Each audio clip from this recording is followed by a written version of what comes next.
Thanks for checking out this highlight from the Casually Hardcore podcast. If you want to check out the full podcast after the show, please be sure to hit the top link in the description. But now, let's do it. People are like, oh, Cyberpunk, CDPR actively put in some type of, epilepsy machine to give people seizures. Yeah, right? I've That's been today. talking to people about that today. Right, well, I didn't know that people were actually making that argument until I was like, oh, guys, there was this thing, and you might want to be aware of it if you have epilepsy. Let's just be aware of this feature. It's a news thing, and all of a sudden, the chat became like, oh, they did this on, I don't know where people are inferring this and how, where their source is coming from. It's amazing how it's amazing how my opinion to hate people with epilepsy, which is a niche. I think that's a very small group of people, and then to go into game development, to be underpaid as a programmer and overworked, to work your way into a company that it has a beloved nature in the field, all so that you can hopefully work your one scene in. That's a long movie to get to what the villain's plot is there. So Richard, your background is in corporate law and commercial transactions. Yep. Commercial transactions. Great. So my educational background is in architecture. Yeah. And so when you're taking graduate classes, you're basically often taught when and where to use a lawyer and when and where that's appropriate. And so we have whole classes about how to protect ourselves and when to hire the appropriate legal things, because architects are one of the professions where you can actually be kind of called as your own expert witness. And so there's a lot. When you work on large scale architecture projects, it's not if you'll be sued, it's when. And so you take whole courses because any lawsuit served against the building that you are involved in, the architect will be called into court. Even if it's just a disagreement between the client and the contractor, we will still be involved in that lawsuit. And so there's a lot of cost that comes with that, and a lot of very expensive insurance. And so one of the things we're taught a lot about is not accidentally expanding scope, not accidentally treating two situations disequally, where and basically one of the ways architects can protect themselves is that you don't have to be perfect at your job. You just have to be as good as an equally informed, equally resourced architect with identical licensure would have been given the same situation. So that's how when the Twin Towers fell, that architect is not liable, because any other architect of that time period, if they had built a building, also would have fallen had it been hit with jet fuel burning at 700 degrees. So it's not the architect's fault to design for something that no architect would have designed for, because it was a real lawsuit that was served as if that was the architect's fault that happened. Sure.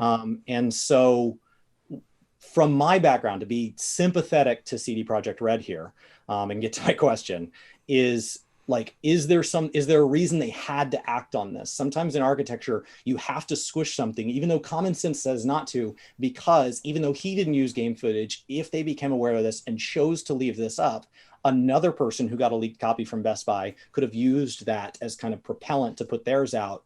Is there some justification why CDProjectRed would have felt like their hands were tied here? Not on the basis that you suggest, I don't think. Okay.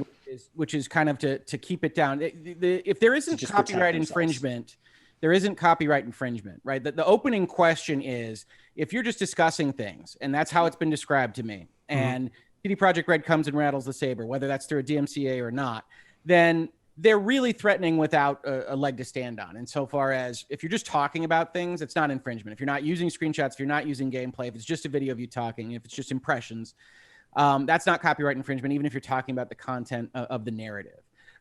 So if it's not copyright infringement, not only do you not have an obligation to go squash it, you really don't have the right to go squash it. What I do think you see, at least to some extent, early in that Twitter thread that the Dreamcast guy in particular had, which was CDProjectRed has asked me to tell you that I received this early commercially and not under embargo. I do think you see slivers, you see hints of them trying to protect the folks that are under embargo.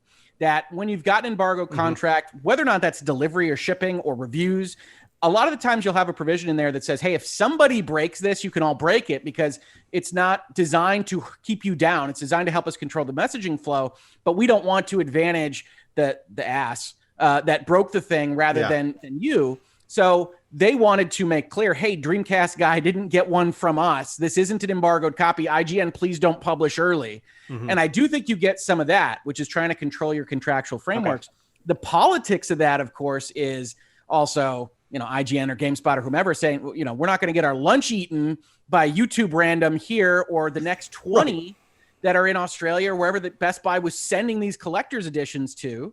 And so do something, CDProjectRed. And CDProjectRed says, okay, well, legal, send a threatening letter.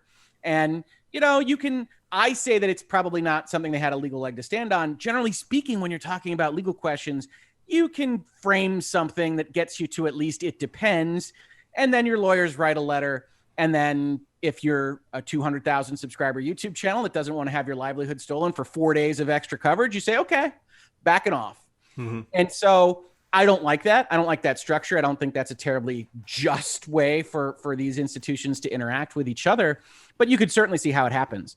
And certainly with your, description of your architecture background, that kind of reasonable person standard, what negligence is always based on what and what assumption of the risk is. That starts to come up in that same epilepsy discussion that we've seen kind of flying around with Cyberpunk right now, which is what they did more than you would expect from a standard video game. If you've got a photosensitivity, chances are you are already aware that there's a certain inherent risk in watching video footage of playing video with guns. Is what Cyberpunk did, and I haven't played it, is what they did more than you would expect.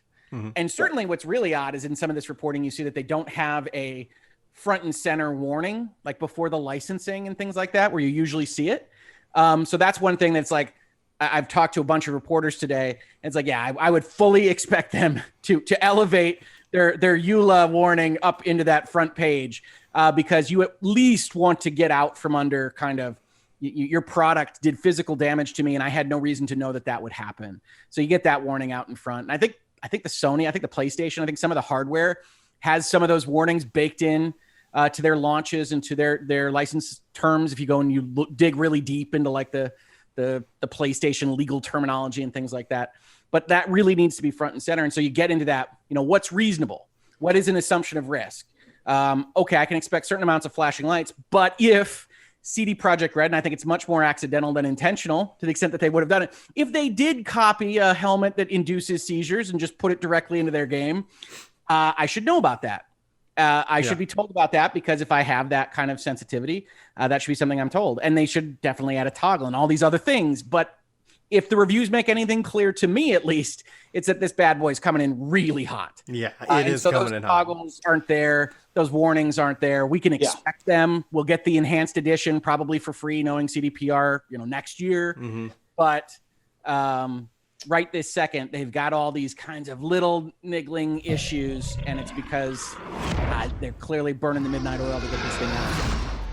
I hope that you really enjoyed that highlight, and I hope that you check out the full podcast. Again, link is in the description. Thanks for being here, and I hope you have a fantastic day, you wonderful, beautiful individual.